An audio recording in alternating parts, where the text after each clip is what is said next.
and welcome to another booktube video from me, Lauren, from Lauren and the Books. I know my bra's out, but I'm too hot to relocate my bra. It's only a little bit. It's a very nice bit of bra, isn't it? Welcome to a book haul. I'm going to be I've been buying some books this month, which is unlike me. Like, I'm a big library user, but I've been on a bit of a, well, I've been to 3 bookshops in Kent, where I live, and had a lovely time in all of them, and I ended up coming away with,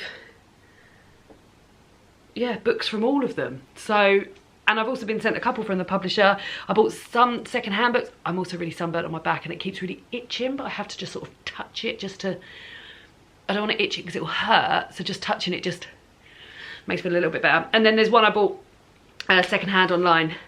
But yeah, let's start with the ones I bought in the bookshops, because that's most exciting. So I went to Margate, the Margate bookshop, with my friends and their daughter. We had a lovely day in Margate, bit of time on the beach, went out for a bit of lunch, went to a few shops, including the Margate bookshop. I bought their daughter a lovely little book in there, but also treated myself to another 404 Inklings book. I say another, this was the first one I bought. There is another one later on in this.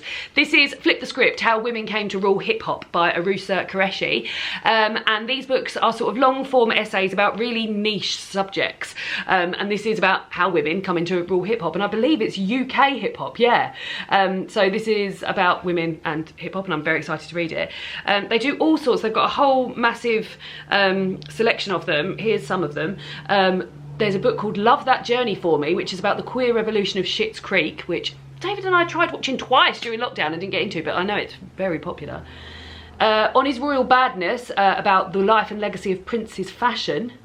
And The End, Surviving the World Through Imagined Disasters is another. But yeah, there's a whole range of these. Another one, which I'll show you now, in fact, that I've read this month. So yeah, these are great long form essays and really reasonable. Like, these are £7.50 and a lot of joy out of them. And then I bought another one in the Whitstable bookshop and read it instantly, and this is BFFs, The Radical Potential of Female Friendship by Anna Hip Beiruz.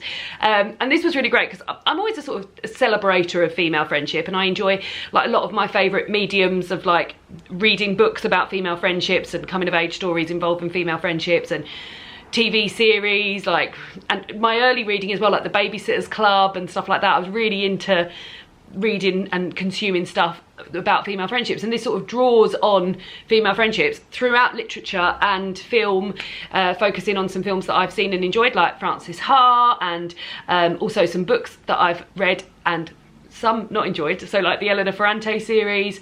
Another film that I love, which they go into, she goes into detail here, is about is Booksmart. But yeah, really interesting. Also, it's just edging me ever so closer, because it goes in about Grey's Anatomy, because that famous line, "You're my person," come from Grey's Anatomy, and I'm getting further and further towards thinking maybe I'll watch Grey's Anatomy. I really miss not having a massively long series of something to watch that sort of seemingly has endless episodes, like I did when I watched Call the Midwife. So yeah, this might be pushing me towards that. So I got that in the Whitstable bookshop, Harbour Books. I also bought these two, so you may well have seen these in my Friday reading vlog that I did, so I won't go into too much detail, but this is The Brittanias and the Islands of Women by Alice Albinia. And this was longlisted for the Women's Prize for Non-Fiction. This was the first year that it happened, and this was longlisted, and I was really interested in this because it's all about islands, which I love reading about, and in particular women on those islands, and the British Isles. So I was very excited to read about the author who moves to an island at the beginning of this, moves to Orkney, and then talks us through sort of like the history of these places: Orkney, Anglesey, the Isle of Wight, Iona, Thanet, Shetland, and Lindisfarne and Avalon. Thanet, if I'm to believe correctly, is near where I live. Well, it's in Kent. And it's always been called, I've always been a bit confused why it's called the Isle of Thanet, because it's like lots of different places. Let's have a look. Yeah, it is. It's where Margate is. So there we go. Thames Estuary, Thanet. There we go. So yeah, so I'm very much looking forward to reading that. I love these sort of penguin non-fiction books. They're always so heavy and floppy. So there we go. And then I also bought Travelling While Black, Essays Inspired by Life on the Move by Nanjala Nimbola. And I was talking about how I've been enjoying reading travel books. I read Gears for Queers earlier this year. It's one of my favourite books that I've read this year, about a queer couple travelling on their bikes through Europe. And I really enjoy hearing people talk about their travels, and I thought I would extend that by hearing a black woman talk about her travels. So yeah, essays about travelling and thoughtful original reflections on migration and identity from an African woman abroad. And what does it feel like to move through a world designed to limit and exclude you? What are the joys and pains of holidays for people of colour when guidebooks are never written with them in mind? How are black lives today impacted by the othering legacy of colonial cultures and policies? What can travel tell us about our sense of self, of home, of belonging and identity? Why has the world order become hostile to human mobility, as old as humanity itself, when even more people are on the move than ever? So yeah, I think that sounds great. We'll stay with Whitstable because I bought 3 books second-hand in a charity shop there. So one day David and I had a mooch around the charity shops. I will link the reading vlog down below because you will see us mooch through the charity shops, but surprise and spoiler, here are the books that I bought. And I was on the hunt for Robin Hobb books because I want to read the Robin Hobb series. I've never been a massive fantasy reader, but I've always had these amazing things about this Robin Hobb series. Now I have read The Assassin's Apprentice, that's the first book in the series. So Robin Hobb is a fantasy writer and has written a whole series of books that are all sort of in one series, but within that series there are different series, if you care to stay with me while I talk you through them. So the first series is a trilogy called the Farseer trilogy. Then you've got the Live Ship Traders, which is 3 books. Then the Tawny Man, which is 3 books. The Soldier Son, which is 3 books. And then the Rainwild Chronicles, which is 4 books. And then Fitz and the Fool, which is 2 books. So yeah, so I sort of had designs to sort of go into charity shops and get my hands on as many of these Robin Hobb books I would be able to, so that I could supplement what I was reading from the library and on audiobook with stuff that I bought in charity shops. Now, the first shop we went into had 3. So I was like, oh my God, I'm gonna get the series today. But that was all they had the whole time we were shopping. So I will definitely keep my eyes peeled for charity shop Robin Hobb books, but what the actual books I got were of no help to me because, like I said, I've read the first in the first trilogy, which is called The Assassin's Apprentice. I've got the second on audiobook, although I've only got it for like 15 days and it's 28 hours long, so I need to commit some time. And then the rest of the books I've got, so I've got in the second trilogy, I've got The Mad Ship, which is, and this is the second book in the second trilogy. Then I've got Fool's Fate, which is the 3rd book in the 3rd trilogy. And then I've got Dragon Keeper, which is the 1st book in the 5th Chronicle series. So yeah, so I've done okay. I mean, that will save me, but they were £1 each, so can't complain. But we'll be continuing my hunt for Robin Hobb books in charity shops. Let me know if you see Robin Hobb books in charity shops, because it will buoy me to know that throughout the country people are seeing Robin Hobb books in charity shops. Also, they only had 2 on the shelves, and when I went to pay for them, the chap in the charity shop said, oh, do you want me to go and see? I think we've got loads more Robin Hobb books out the back. And I was like, yes, please. And he came out with 1 more, but 3, so pleased with that. Then I'll talk about the books that I've got in the Little Green Bookshop in Herne Bay, which is another beautiful bookshop on the Kent coast, and I visited there before. I've actually filmed a video there before for Independent Bookshop Week, and the owner Jackie is just an absolute joy, and is always so pleased to see me, which is lovely. And yeah, I bought 3 books in there. So one is one that I've already read, but I've been meaning to get my hands on a copy of it because it's a very useful reference book, and that's Clean and Green by Nancy Birtwistle. This is 101 hints and tips for a more eco-friendly home, and you will know that I've got quite into cleaning. Not at the moment, I'm too hot to do anything, but I've got quite into cleaning, and I really want to do that sort of in an eco-friendly way. But I loved reading this and finding out different ways to clean stuff, and also there's a whole section at the end about presents and stuff like that. So yeah, this is very useful to now own this as a reference tool, because I got it out from the library, and I also had to sort of read it quick because so many people wanted it. So I am pleased that I now own this. Then I also got the Centre, because I've heard lots about this, and it was staring out at me. And this, I mean, this front cover is very eye-catching. This is by Aisha Manazir Siddiqui, and it says here, welcome to the Centre, you'll never be the same. Anissa Elahi longs to become a translator of great works of literature, but right now she's stuck in her London flat writing subtitles for Bollywood films. Then she's told about the Centre, an elite invite-only programme that guarantees complete fluency in any language in just 10 days. Seduced by all that could make possible, Anissa enrolls, but the Centre's services come at a disturbing hidden cost. Still, it's worth it, right? After all, success comes at a price. So yeah, I just thought it sounded great, and like everyone I've spoken to is like, that's such a good book, and it's like a Black Mirror episode, and it's a really great concept and plot. So yeah, I'm excited about that. And then this was one that Jackie, the bookseller and owner of the Little Green Bookshop, recommended to me. This is Ex-Wife by Ursula Parrott.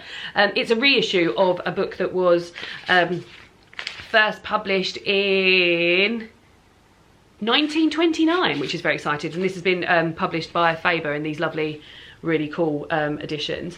It says here, it's set in New York in 1924. Patricia and Peter are a thoroughly modern married couple. Both drink, both smoke, both work. Both believe in love outside marriage, until they don't. Or really, until he doesn't. So when Peter pushes for divorce with increasing violence, Patricia has to forge a new life as a single woman, as an ex-wife. So yeah, this was a sensational bestseller in 1929 and is very sort of contemporary and modern. Yeah, I think it's going to be great. I'm really looking forward to it. Then two from the publisher. Let's have a look. So this one, I'm excited about this. So this is out in January next year, and this is The Romantic Tragedies of a Drama King by Harry Trevaldin. Now, I follow Harry on Instagram, and he is hilarious, and he's just very good at sort of physical comedy. And I've also seen him in, I forgot, what was the English version of that French series, which might have been called The 98% or something like that, about a talent agency, and they did an English version, and he was in that, and he was great in that. So there we go. So let's see if there's a, I'm not sure there's a blurb. Sometimes when you get proofs there's no blurbs, but I was drawn into it because I love him. Oh, here we go. Oh my god, this sounds so good already. First there was Bridget Jones, then there was Georgia Nicholson. Now get ready to meet Patch Simmons. The Romantic Tragedies of a Drama King is the hilarious rom-com debut from rising star Harry Trevaldin, perfect for fans of Heartstopper and Geek Girl. There we go. So this is an excerpt from Patch's diary. I am thrilled to announce that this year I, Patch Simmons, will finally get a boyfriend. I'm not sure who he is yet, but these are the things I'm looking for. Very, very hot. We'll make sure to tell people this doesn't matter though. A healthy disregard for rules, but not completely belligerent of authority. Famous relative, no, relative, not friend of a friend. Speaks another language, has expressed some interest in learning another one, kind, etc. Says, join Patch as he models through the perils of first love with fashion mishaps, friendship fallouts, and plenty of drama club drama along the way in the brilliant debut novel. Yeah, well, I mean, I love Bridget Jones. You know I love Bridget Jones, and I also really love Heartstopper, so it's hopefully going to be for me. Then I've also got this lovely proof that I haven't even unsheathed yet. And these are, oh, look, it comes in there. Here we go. So this is out March next year, and this is by Deepa Paul, and it says, ask me how it works. Love in an open marriage. Here is my husband, here is my boyfriend, here we are, here I am. Go on, ask me how it works. Sounds very exciting, doesn't it? It's a memoir. It's an unexpected, relatable, deeply inspiring story about discovering what she truly wanted and then believing she deserved to ask for it. She writes with unflinching honesty, tender compassion, and vibrant optimism. Yeah, that sounds bloody great. So yeah, another book that's out next year. God, it's exciting when you start getting the books that are out next year. And then the last book I've got, so I was watching a video by Lena Norms, and it was her and her boyfriend in conversation with one another, and it was really, really interesting. So her boyfriend actually works for her and edits her videos and helps her film her videos and sort of manages her Facebook page and stuff like that, and there were just chats. It was just those two sort of chatting with one another, and Lena's a big reader, and one of the questions aimed at Craig, her boyfriend, was what books does he enjoy reading, and he mentioned Redwall by Brian Jacks, which sounded honestly perfect. Perfect for autumn. This is a whole sort of series of really, like, look, you can see how many, so Brian Jacks has written so many of these books that are in this Redwall series, and it's very sort of cozy. I'm going to be reading it in autumn. Let me read it to you. Welcome to Redwall Abbey. Inside its enormous doors, mice live in peace, helping those in need and throwing epic feasts for the great and good of the Mossflower Woods. But outside, a grave threat is gathering. An army of evil rats led by a vicious one-eyed warlord is on its way. Matthias is just one little mouse, but he knows it will take more than stones and mouse-sized arrows to keep the rats at bay. Enlisting the help of a military hare, wild sparrows and argumentative stoats, Matthias sets out to defend his freedom, his friends, and the abbey he calls home. Backstory, learn how to make a Redwall abbey pudding. I don't know what that is, but it says here, I do like this when this happens. Turn to page 10 to meet Clooney, leader of the rats. Let's read Clooney, leader of the rats, together. Oh, God. The high, warm sun shone down on Clooney, the scourge. Clooney was coming. He was big and tough, an evil rat with ragged fur and curved, jagged teeth. He wore a black eye patch. His eye had been torn out in battle with a pike. Clooney had lost an eye. The pike had lost its life. Some say that Clooney was a Portuguese rat. Others said he'd come from the jungle far across the wide oceans. Nobody knew for sure. Clooney was a bilge rat, the biggest, most savage rodent that ever jumped from shore to shore. He was black, with grey and pink scars all over his huge, sleek body, from the tip of his wet nose, up past his green and yellow slitted eye, across both mean tattered ears, down the length of his heavy, vermin-ridden back, to the enormous whip-like tail that had earned him his title. Clooney the Scourge. Yeah, I mean, it just sounds like it's going to be perfect. So, hopefully, because when I was looking for these, I was hoping, so I bought this second-hand. I mean, it's in bloody good nick for a second-hand book. But when I was having a look to see if I could find other books there, they haven't been republished, so they're all in like really old school covers as well. So yeah, there's lots and lots. So hopefully I'll love this in the autumn, and we'll then go on to read more of the series. So those are the books that I got my hands on in August. Loads, like really loads, which is lovely. So now I'm going to go and add a few to my TBR over there, add some back to my shelves, and yeah, have a lovely time. So let me know what you think of the books that I have hauled today. Do let me know if you've seen Robin Hood books in the charity shops, just to buoy me in my quest for Robin Hood books in the charity shop. And I will see you all again soon for another BookTube video.